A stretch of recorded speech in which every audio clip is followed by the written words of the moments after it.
Hey,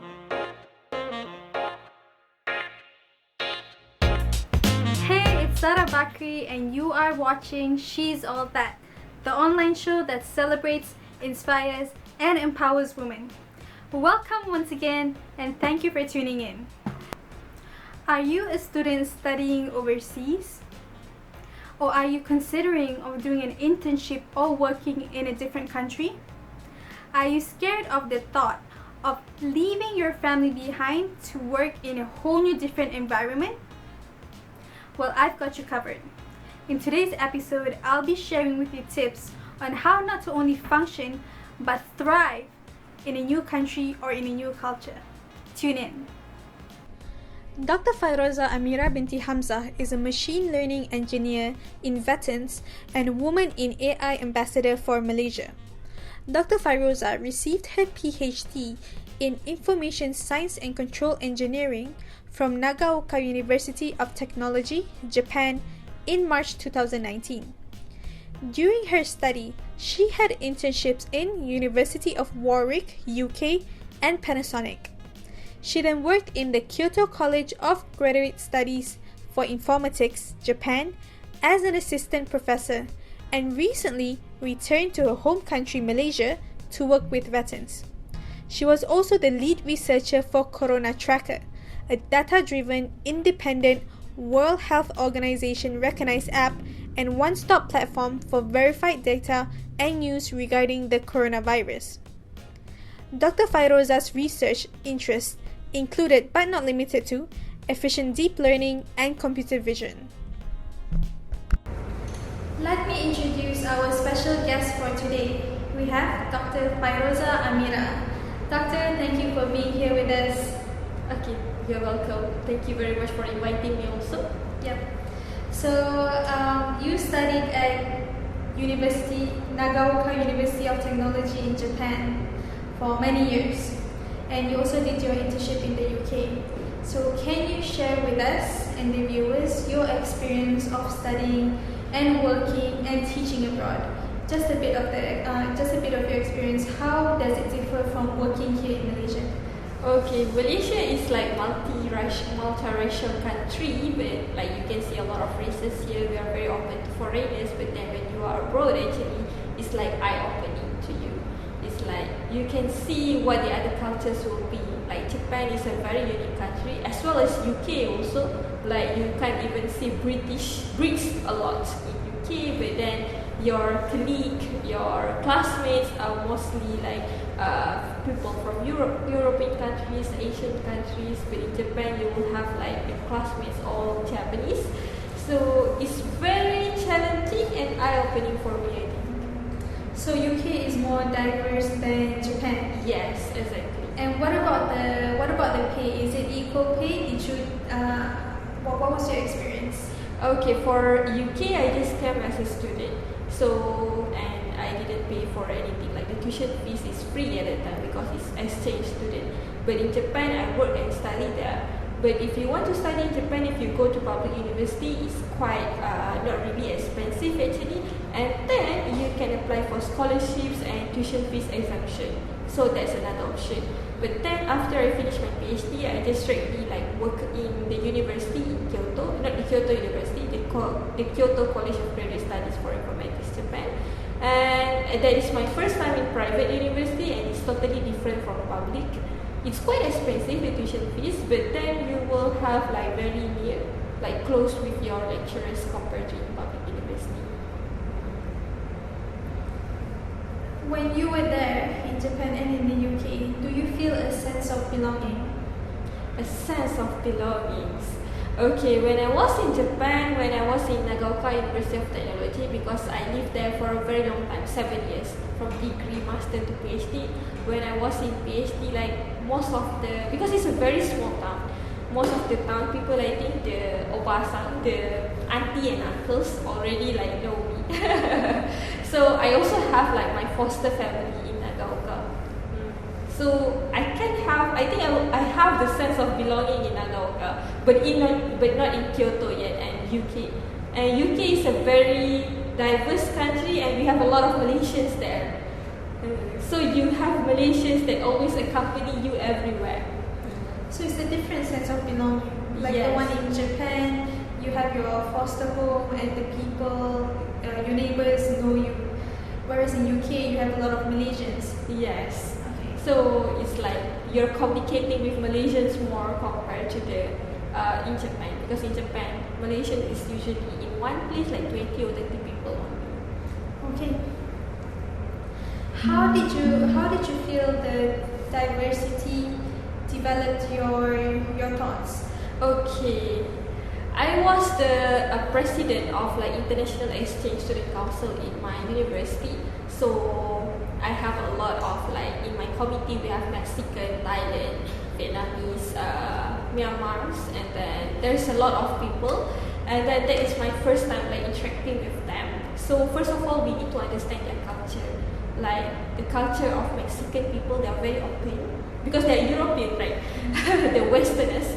And then we have like cultures of Thai people that they can't speak English very well usually. So we need to understand them by using the hand and body gestures.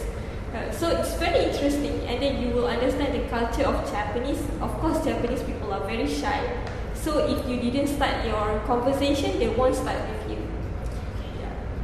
So it's very interesting. But when I was in UK, I'm very close with my Italian friend.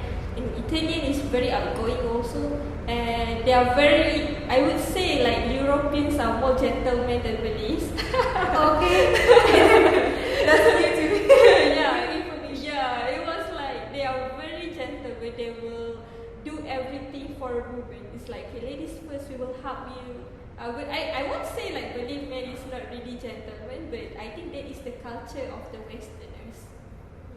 And do you think working and studying abroad has changed your mindset or your thoughts, the different environment? How did it shape your thoughts into who you are now? How is your... Okay, it shaped me a lot, seriously. First of all, when I come back to Malaysia, people are talking about racism and so many things, right?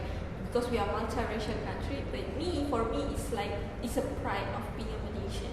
When I was in Japan, I usually give a talk about Malaysia, and then what I tell them is like, okay, my mother is Chinese actually, but adopted by Malays, and my father is Malay. So I will tell them that, okay, Malaysia is a multiracial country, and we live in harmony and peace.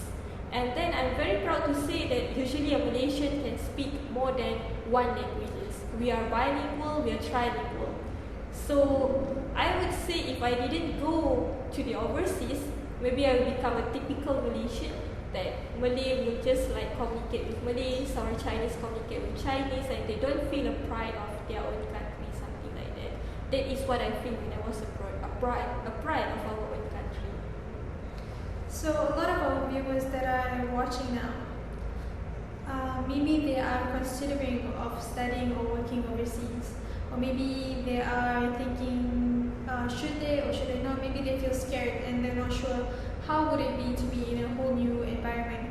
What are your tips, or what are your tips and your advice for these people, students or people thinking doing internship or working in a different country? What's your advice on them? How do they adapt to the culture, to a different culture? Okay, first of all, don't be afraid to make a new friend. Because when I was in Japan, in UK also, I am the first one that like tried to say hi to my fellow classmates. Because if you didn't do that, then you are the immigrants. Like you are the immigrants, so you are the one that need to speak to them. Not they are going to speak to you. Usually it's like that. First of all, try to make friends. After you make friends, then try to explore the place, explore the culture, join all the cultural activities, go for tours instead of just studying. Because you're going, like if you just go overseas to study, you can just do it in Malaysia. In Malaysia, we also have a very like prestigious university like UKM, UTM. So why did you go to overseas? That is the first question you need to answer. Which is you went to discover new cultures and to experience new experiences. And then like have a lot of friends that whenever I travel around the world, I can contact this friend and this friend. Okay, let's meet, something like that. Yes. Talking about traveling around the world, how many places have you been around the world? I think more than 20. More than 20, that's a lot. And what's the best place that you have gone The so best far? place. Okay. In terms of cleanliness and discipline, of course, Japan. Okay, but in terms of food, I would say Malaysia is the best lah. But I think like Korean is also Bias. But Korean food is also very delicious. Okay. Korean food is spicy, so it's very near to our tongue. But then the most like beautiful places, Scenic, yeah. yes, sightseeing. Like for sightseeing, right? The most beautiful places is Edinburgh, in Scotland. I was mesmerized by the beautiful of the castle, the beauty of the castle. It was like wow, I never see something like that. That's the most beautiful place lah. But the cleanliness and discipline, of course, Japan. What about the people? Okay, the people, if you say like the people that is like always, I would say like strangely, Americans are very kind. Why is it strange? It was like I came to US when Donald Trump become president. And then Ah, just 2017. yes. So we are like in media, they would say like, okay, Donald Trump is very racist. Americans are racist, something like that. They are more to white people. They don't like foreigners. But when I came to US, like the Americans opened the door for me. The Americans like helped me. Okay, this is the way to go, something like that. They say hi. They say good morning. So in terms of people, I think US Americans are very friendly. Actually, they are not racist. I have American friends that are currently working in Tokyo, and he's very friendly. He's very good. We just meet for one time, and we already become a friend. That's nice. Where are you excited to go for your next vacation or trip? Which country after this whole fiasco has After this COVID, Yeah. Okay. After this COVID, I want to go. There's a lot of list of places that I want to go. Actually, New Zealand, I think. Yeah, New Zealand is the first, not the first country. The second country, I think they are free from COVID, and their prime minister is woman. Yes. And the prime minister even bring children to the like assembly, something like that, right? And it's a very beautiful country from what I heard. So New Zealand is my next list. Okay. And that is it, Doctor. Thank you very much for sharing your tips. And thank you for being on the show. Okay, you're welcome. To our viewers, thank you for watching. Did you find this video helpful? If you like this video, please click like and please subscribe to our channel. And please share in the comments what are your tips on how to adapt to a different culture. Let us know. Please enjoy this special performance from the talented Luna Lorraine. Tune in next week Saturday and I'll see you then. Goodbye!